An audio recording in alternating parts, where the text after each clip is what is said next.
Yes and glory YouTube channel के online platform पे एक बार फिर से आपका हार्दिक स्वागत है। जनसंख्या शिक्षा एवं पर्यावरण शिक्षा के अंतर्गत आज हम एक नए टॉपिक की शुरुआत करने जा रहे हैं। बीएड सेकेंड ईयर के लिए जो एक अनिवार्य प्रश्न पत्र है जनसंख्या शिक्षा एवं पर्यावरण शिक्षा, उसमें आज जिस टॉपिक की हम चर्चा करेंगे वह है जनसंख्या संगठन यानी पॉपुलेशन कंपोजिशन। पॉपुलेशन कंपोजिशन होता क्या है, सबसे पहले हम इसकी चर्चा करेंगे। तो पॉपुलेशन कंपोजिशन यानी कि जो अगर हम कहें कि जैसे कोई वस्तु बना तो वह किन किन एलिमेंट्स से मिलकर बना, किन किन मटेरियल से मिलकर बना, जिन जिन मटेरियल से मिलकर के बना है वही उसके क्या होते हैं, कंपोनेंट होते हैं। और जब उसके हम कंपोजिशन उसका करते हैं तो उसमें क्या क्या कंपोनेंट शामिल थे, कौन कौन से एलिमेंट्स शामिल थे, कौन कौन से तत्व शामिल थे, उसको लेकर के जब हम चर्चा करते हैं तो उस वस्तु को का हमको ज्ञान होता है कि यह किस किस तत्वों से मिलकर के बना हुआ है। उसी प्रकार से जब हम जनसंख्या की विशेषताओं के आधार पर हम जनसंख्या के बारे में जब हम चर्चा करते हैं तो वही जनसंख्या का संगठन होता है या पॉपुलेशन कंपोजिशन होता है।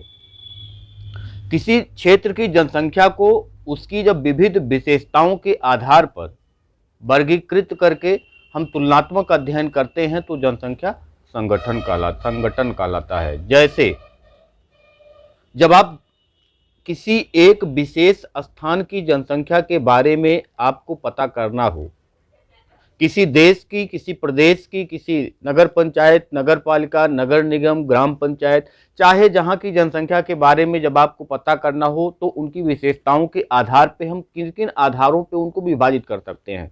सबसे पहले हम उनको आयु के आधार पे, तो जनरली आयु के हिसाब से जब हम विभाजित करते हैं तो 5-5 साल का जो वर्गांतराल के आधार पे हम उनको वर्गीकृत करते हैं। जैसे 0 से 5, 5 से 10, 10 से 15, 15 से 20, 20 से 25।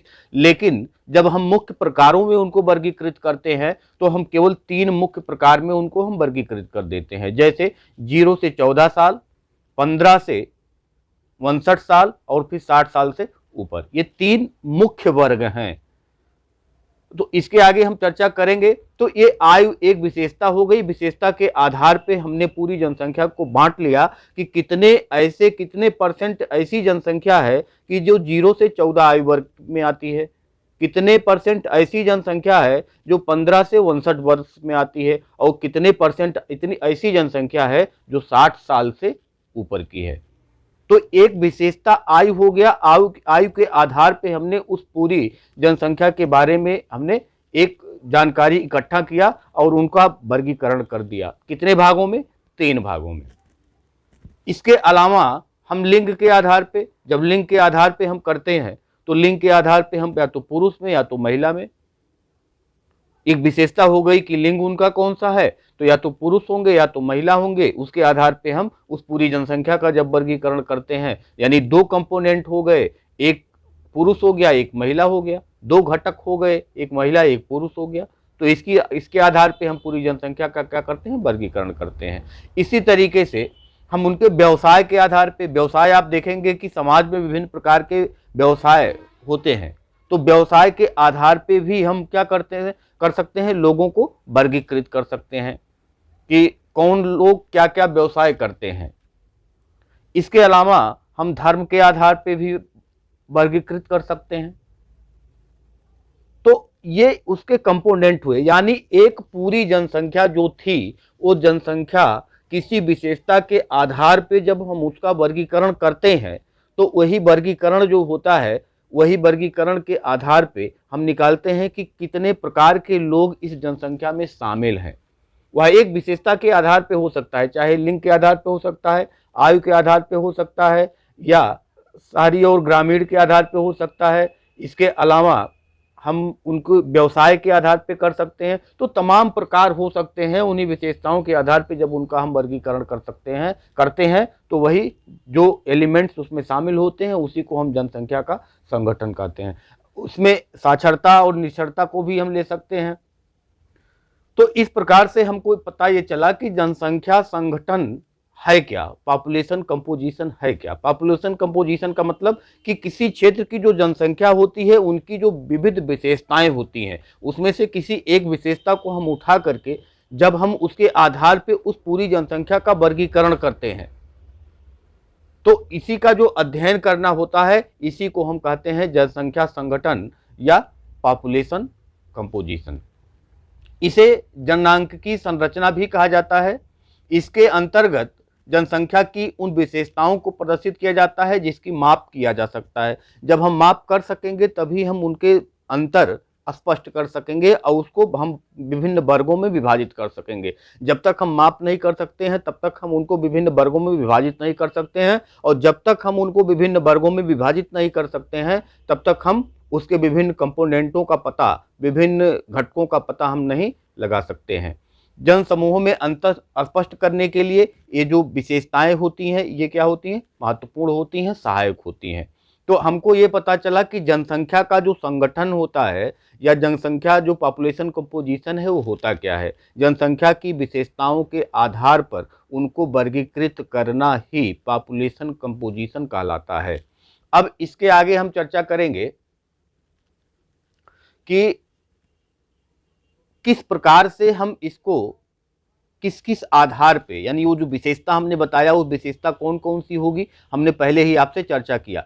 आयु के हिसाब से कर सकते हैं, लिंग के हिसाब से कर सकते हैं, व्यवसाय के हिसाब से कर सकते हैं, साक्षरता के हिसाब से कर सकते हैं, ग्रामीण एवं शहरी के हिसाब से कर सकते हैं, धार्मिकता के आधार पे हम कर सकते हैं, और भाषा विभिन्न आधार पे जो उनकी भाषा होगी, कोई इंग्लिश बोलता होगा, कोई हिंदी, कोई महाराष्ट्री होगा तो कोई गुजराती होगा तो कोई राजस्थानी होगा, जिस भाषा का जो प्रयोग करता होगा उस भाषा के आधार पर भी हम उसको क्या करते हैं, वर्गीकृत कर सकते हैं। तो जनसंख्या का जो संगठन होता है उसको हम विभिन्न विशेषताओं के आधार पे हम वर्गीकृत कर सकते हैं। जैसे लिंग के आधार पे जब हम करेंगे तो पुरुष और महिला में करेंगे। जब आयु के हिसाब से करेंगे तो हमने मुख्यतः आपको 3 प्रकार बताया, 0 से 14, 15 से 59 और 60 से ऊपर के जो लोग होंगे उस पे। उसके अलावा जब हम ग्रामीण और शहरी के हिसाब से कर सकते हैं, साक्षरता और निरक्षरता के हिसाब से कर सकते हैं। जब हम व्यावसायिक संरचना की बात करते हैं तो उसमें प्रथम, द्वितीयक, तृतीयक, चतुर्थ, पंचम तमाम टाइप पे जो होते हैं वो क्रियाएं होती हैं। प्राथमिक क्रियाएं के अंतर्गत कौन कौन सी आती हैं, सेकेंडरी में क्या आता है, तृतीय में क्या आता है, इस टाइप से क्रियाएं होती हैं। तो उसमें कौन कौन शामिल होता है उसको अलग से, ये अलग विषय है उसका, लेकिन हम उसको जब वर्गीकृत करते हैं तो इस प्रकार से ही हम उसको वर्गीकृत करके देखते हैं। इसके अलावा जब हम आगे बढ़ते हैं तो जैसे अगर हम एक उदाहरण के रूप में देखें कि भोजन में कौन कौन सी चीज़ें शामिल होती हैं, तो भोजन के वो कंपोनेंट्स हो जाएंगे। तो हम क्या कहेंगे, चावल हो सकता है, रोटी हो सकता है, दाल हो सकता है, सब्जी हो सकता है, फल, अचार, पापड़, मिठाई इत्यादि, ये सभी मिल करके भोजन बनता है। वैसे जब हम आयु के आधार पे आयु संरचना के आधार पे हम वर्गीकृत करते हैं तो 0 से 14 साल, 15 से 59 साल, 60 साल से ऊपर, ये सब मिल करके एक जनसंख्या का निर्माण करते हैं। तो जिस प्रकार से भोजन में तमाम चीज़ें शामिल होती हैं वो सभी मिल करके भोजन बनाती हैं, तो इसी प्रकार से जो तमाम जो कंपोनेंट्स होते हैं, आयु हो गया, लिंग हो गया, साक्षरता हो गया, शहरी ग्रामीण हो गया, व्यवसाय हो गया, ये सारी चीज़ें मिल करके जो है वो जनसंख्या संगठन कहलाती हैं। ठीक इसी प्रकार से ही जिस प्रकार से हमने भोजन के तमाम कंपोनेंट्स का हमने उदाहरण दिया, उसी प्रकार से जनसंख्या के भी तमाम कंपोनेंट्स होते हैं, तमाम घटक होते हैं, तमाम उसके कारक होते हैं जो शामिल होते हैं उस जनसंख्या में।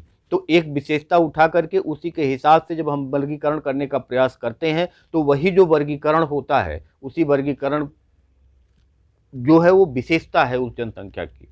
इसी प्रकार से जनसंख्या निर्माण में विभिन्न विशेषताओं वाले लोगों के मिलने से एक जनसंख्या पूरा बनता है और विभिन्न आधार पर हम उनका वर्गीकरण करते हैं। अब जब जनसंख्या का जो संगठन है विभिन्न विशेषताओं के लोगों से मिलकर के वो बनती है। ऐसा नहीं है कि आप कहीं जाएंगे तो वहाँ पूरे समाज में, पूरे राज्य में, पूरे देश में, पूरे गांव में एक ही विशेषता के सारे लोग मिल जाएंगे। कहीं भी आप जाएंगे तो वहाँ पे बहुत सारी विशेषताओं के लोग आपको मिलेंगे, और उन विशेषताओं को अगर आप शामिल नहीं करते हैं तो इसका मतलब आप पूरी जनसंख्या को शामिल नहीं कर रहे हैं। कहीं भी किसी भी रिसर्च में, शोध में अगर आप जाते हैं कुछ करने, तो सभी प्रकार की विशेषताओं को लोगों को उसमें शामिल करना होता है, और अगर आप सभी लोगों, हर विशेषता को आप उसमें शामिल नहीं करते हैं तो इसका मतलब कि आपने जो सैंपल लिया वो संपूर्ण जनसंख्या से आपने नहीं लिया। तो जब लिंग की बात करेंगे, स्त्री पुरुष, आयु वर्ग में बच्चे, वयस्क और बूढ़े की बात करेंगे, निवास में ग्रामीण शहरी की बात करेंगे, विभिन्न व्यवसाय में जो लगे हुए हैं तो प्रथम द्वितीय तृतीय चतुर्थ पंचम, इस टाइप से हम उसको क्षेत्रों में बांटे हुए हैं। तो ये सारे मिल करके जनसंख्या संगठन कहलाते हैं। इसके अलावा जनसंख्या संगठन का जो मुख्य उद्देश्य होता है वो क्या होता है, यानी जनसंख्या संगठन का जो मुख्य उद्देश्य होता है वो होता क्या है, जब हम इसका अध्ययन करते हैं तो क्यों करते हैं, अगर इसकी जानकारी हमको प्राप्त करनी हो तो हम कह सकते हैं कि किसी भी देश के प्रत्येक व्यक्ति, कोई भी देश होगा तो वहाँ का हर व्यक्ति जो होगा वह अपने आप में अद्वितीय होगा, यानी इंडिविजुअल डिफरेंस हर व्यक्ति में लागू होता है। कोई, संसार के कोई भी दो व्यक्ति एक समान नहीं है, चाहे वो शारीरिक रूप से भिन्न होंगे, मानसिक रूप से भिन्न होंगे, सामाजिक रूप से भिन्न होंगे, संवेगात्मक रूप से भिन्न हो, दूसरे से भिन्न होंगे ही होंगे। तो जब एक दूसरे से वो भिन्न होते हैं तो इसका मतलब होता है कि वो अद्वितीय है, उसके जैसा कोई भी उस संसार में नहीं है। इन व्यक्तियों में पुरुष हो सकते हैं, महिला हो सकती हैं, बच्चे हो सकते हैं, वयस्क हो सकते हैं, वृद्ध हो सकते हैं, साक्षर हो सकते हैं, निरक्षर हो सकते हैं, ग्रामीण, नगरीय, कोई भी व्यवसाय करने वाला, किसी भी भाषा को बोलने वाला, किसी भी धर्म को मानने वाला। तो आपस में इनका क्या करते हैं, हम तुलना करते हैं। जैसे अगर हमने आयु को ही आधार बनाया तो 0 से 14 वर्ष, 15 से 59 वर्ष, 60 वर्ष से ऊपर, जब हम देखेंगे कि कितनी प्रतिशत जनसंख्या उस देश की 0 से 14 साल की है, कितनी प्रतिशत जनसंख्या उस देश की 15 से 59 साल की है, कितनी प्रतिशत जनसंख्या उस देश की 60 साल से ऊपर की है। अब अगर 0 से 14 साल और 60 साल से ऊपर वालों की जनसंख्या का प्रतिशत ज़्यादा है तो इसका मतलब कि वहाँ का अर्थव्यवस्था बहुत मजबूत नहीं होगा, क्योंकि जो 0 से 14 साल वाले होंगे और जो 60 से ऊपर वाले होंगे वो उत्पादक नहीं होते हैं, यानी उत्पादकता उनके अंदर नहीं होती है, वो उत्पादन का कार्य नहीं करते हैं, वो केवल खाने का कार्य करते हैं, उपभोग केवल करते हैं, उत्पादन नहीं करते हैं। तो इस प्रकार से आप देख लिए कि केवल आपने आयु संरचना के हिसाब से वर्गीकरण करके आपने एक ऐसे तथ्य का पता लगाया, जैसे आप देख सकते हैं कि आज की चीन की जो जनसंख्या है उसमें वृद्धों की जनसंख्या अधिक हो रही है, परसेंटेज में वो ज़्यादा जा रहे हैं। तो इसका मतलब कि वो उत्पादक तो है नहीं, उपभोग करेंगे, उत्पादकों की संख्या जब घटेगी तो उसका सीधा असर वहाँ की अर्थव्यवस्था पे वो पड़ेगा।